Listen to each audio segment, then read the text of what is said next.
নমস্কার বন্ধুরা, বাবাজি স্পিক্স চ্যানেলে সকলকে স্বাগত। নিয়ে চলে এলাম একটা নতুন ভিডিও, যেটা হয়তো অনেকেরই অজানা, যে আইসিসি বেশ কয়েকটা নতুন নিয়ম আনতে চলেছে, বেশ কয়েকটাই। তো সেইগুলো নিয়েই আজকের আলোচনা।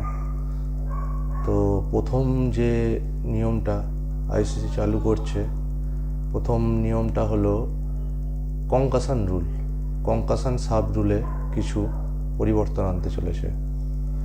তো এতদিন যে রুল ছিল কনকাশন সাব, অর্থাৎ মাথায় কোনো প্লেয়ার চোট পেলে তো তার পরিবর্তে যে প্লেয়ার মাঠে নামতো সে ব্যাট বল সবই করতে পারত। এখন নতুন নিয়মে করতে পারবে, কিন্তু সেক্ষেত্রে একটা ছোট্ট পরিবর্তন এনেছে আইসিসি, যেটা যে প্লেয়ারটা কনকাশন সাবে বাইরে যাচ্ছে, মাঠের বাইরে, সে কিন্তু পরবর্তী 7 দিনে আর কোনো ম্যাচ খেলতে পারবে না। তো এটা করার কারণ, এই কনকাশন সাবের রুল যে রুলটা, সেটাকে অনেক টিম ইম্প্যাক্ট প্লেয়ারের রুল হিসেবে ব্যবহার করতো। ইচ্ছাকৃতভাবে কনকাশন সাব দেখিয়ে সেই প্লেয়ারটাকে মাঠের বাইরে করে দিয়ে তার জায়গায় একটা অলরাউন্ডারকে নামিয়ে, ধরুন একটা ব্যাটসম্যান বাইরে চলে গেল, পিওর ব্যাটসম্যান, তো তার জায়গায় একটা অলরাউন্ডারকে নামিয়ে ব্যাট বল দুটোই করিয়ে নিত। তো সেইটা আটকাতেই আইসিসির নিয়মে এই পরিবর্তন। দ্বিতীয় যে নিয়মটা পরিবর্তন করেছে সেটা হলো শর্ট রান নেওয়ার ক্ষেত্রে।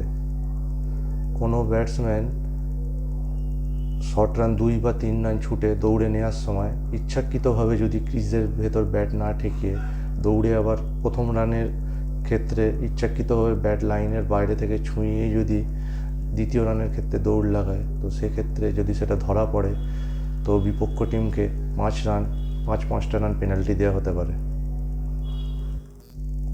পেনাল্টি দেওয়া অর্থাৎ 5 রান সেই টিমের কেটে নেওয়া হতে পারে। তো পরবর্তী আরেকটা যেটা নিয়ম, সেটা হলো বলে লালা ব্যবহার।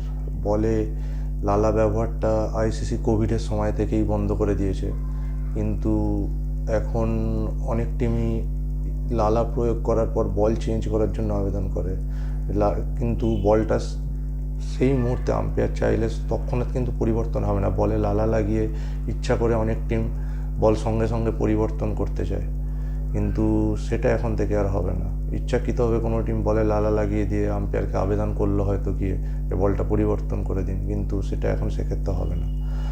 তো আম্পায়ার যদি চায়, যদি আম্পায়ার একমাত্র বলের আকৃতির পরিবর্তন না হলে বল চেঞ্জ হবে না, তো সেটা আম্পায়ার দেখবে এবং নির্ণয় করবে যে বলটা কীভাবে চেঞ্জ করে দেওয়া যায়। ইচ্ছাকৃত বল লালা লাগিয়ে সঙ্গে সঙ্গে পরিবর্তন করা যাবে না। তার পরবর্তী যেটা নিয়ম, ক্যাচ ধরার ক্ষেত্রে কোনো প্লেয়ার একটা ভুয়ো ক্যাচ, অর্থাৎ ইচ্ছাকৃতভাবে কোনো ক্যাচ মাটির ড্রপ ক্যাচ ধরে নিয়ে দাবি করলো এটা ক্যাচ, সেটা যদি টিভি ক্যামেরায় দেখা যায় যে ইচ্ছাকৃতভাবে প্লেয়ারটি ফলস ক্যাচ নিয়ে ক্যাচের দাবি করছে, তো সেক্ষেত্রে সেই বলটি আম্পায়ার কিন্তু নো বল ঘোষণা করে দেবে। রিভিউয়ের ক্ষেত্রেও বন্ধুগণ একটা পরিবর্তন এসছে। আগে কি হতো, কোনো ব্যাটার যদি এলবিডব্লিউ হয়ে যেত, এলবিডব্লিউর কোনো, ধরুন ব্যাটার এলবিডব্লিউ হলো, বোলার আবেদন করলো, সেই মধ্যে সেই বলটায় ব্যাটার রান নিতে গিয়ে রান আউট হয়ে গেল। তো সেই রিভিউয়ের ক্ষেত্রে আগে কি হতো, আগে টিভি আম্পায়ার দেখতেন যে মাঠের আম্পায়ার কী সিদ্ধান্ত দিয়েছে, কিন্তু এখন একটু নিয়মে পরিবর্তন এসছে, যেটা যে টিভি আম্পায়ার দেখবে আগে কোন আউটটার জন্য আপিল করা হয়েছে। যদি সেক্ষেত্রে ব্যাটসম্যান প্রথম আপিলটা দিয়ে আউট হয়ে যায়, তো দ্বিতীয় যে আউটের ক্ষেত্রে আপিলটা আর দেখাই হবে না। তো প্রথমটা যদি আউট হয়ে যায়, প্রথম যে আপিলটা হয়েছে সেখানেই আউট ব্যাটসম্যান, দ্বিতীয় আপিলটা আর দেখাই হবে না। তারপরে আরেকটা যেটা কারণ, যে টেস্ট ম্যাচে ওভার রেট অনেক টিমই কী করে, স্লো ওভার রেট করে। তো এখন থেকে আম্পায়ারের কাছে একটা স্টপ ক্লক থাকবে, তো তো দুটো ওভারের মাঝখানে 60 সেকেন্ডের ব্যবধান রাখা যাবে।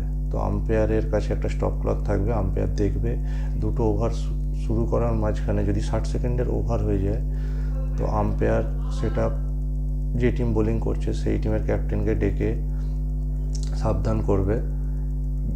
প্রথমবার সাবধান করবে, দ্বিতীয়বার সাবধান করবে যে তোমাদের ওভার শুরু করতে 60 সেকেন্ডের বেশি লাগছে। দ্বিতীয়বারের ওয়ার্নিংও যদি না শোনে, তো তৃতীয়বার কিন্তু 5 রান পেনাল্টি হয়ে যাবে সেই টিমে, যে টিম স্লো ওভার রেট করছে, যে 60 সেকেন্ডের বেশি সময় নিয়ে নিচ্ছে দুটো ওভারের মাঝখানে। তো সেক্ষেত্রে 5 রান পেনাল্টি দিয়ে দেবে বিপক্ষ টিমকে। তো বন্ধুগণ, এই কিছু কিছু চেঞ্জ আইসিসি করেছে, আইসিসির ইয়েতে এসছে, আইসিসির যে রুলসে এই চেঞ্জগুলো নতুন এসছে। তো বন্ধুরা, মনে হলো আপনাদের সাথে এই নিয়মগুলো শেয়ার করি, সবাইকে জানিয়ে দিই। তো বন্ধুগণ, এইটাই ছিল। আপনাদের যদি ভিডিওটা ভালো থেকে থাকে, চ্যানেলটা লাইক সাবস্ক্রাইব করবেন। আপনারা লাইক কমেন্ট করলে আমারও ভালো লাগবে এবং আমিও আরও নতুন উদ্যোগে ভিডিও বানাবো, আপনাদের আরও ইনফরমেটিভ ভিডিও দেবো।